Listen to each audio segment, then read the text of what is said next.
Surga istri memang ada di suami yang wajib membimbing istrinya ke jalan yang benar. Namun, di kehidupan nyata masih ada saja istri yang justru menyepelekan nasihat suaminya.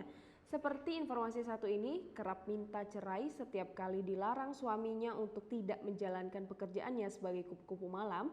PSK di Solo meregang nyawa setelah melayani 6 pelanggan sekaligus.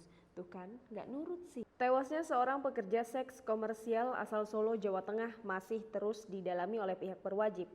PSK berinisial DP itu mulanya menghebohkan masyarakat sekitar saat ditemukan tewas di sebuah hotel di kawasan Depok Barat, Yogyakarta. Masih bersama dengan satu pelanggannya, wanita berusia 41 tahun itu dikabarkan meninggal setelah melakukan hubungan badan. Melansir informasi dari kompas.com, kejadian naas itu telah terjadi pada Minggu 13 September 2020 lalu. Kapolsek Depok Barat Kompol Rahmandianto membenarkan adanya PSK yang tewas saat melayani tamunya. Dari informasi sebelumnya, saat melayani pelanggan AP, DP diduga ditemani sang suami yang menunggu di ruangan berbeda. AP yang tak puas melakukan satu kali diduga meminta tambah dan membayarnya 2 kali lipat. Namun sayang saat hendak dibayar, AP justru mendapati DP mengalami kejang-kejang.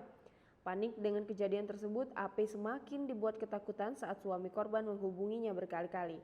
Sementara itu, melansir informasi terbaru dari kompas.com, suami DP yang saat itu dikabarkan menunggu dan menemani korban kini telah dilakukan pengusutan.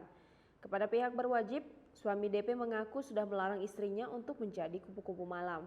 Menurut informasi yang berhasil dikumpulkan sebelum bersama AP, DP diduga telah melayani 6 pelanggan di hari itu. Pria terakhir merupakan AP warga Purworejo, Jawa Tengah. Kini AP ditetapkan sebagai tersangka atas dasar kelalaian dan diduga mencuri 2 telepon genggam milik korban. Sementara itu, dari hasil otopsi, polisi tidak menemukan tanda-tanda kekerasan di tubuh korban.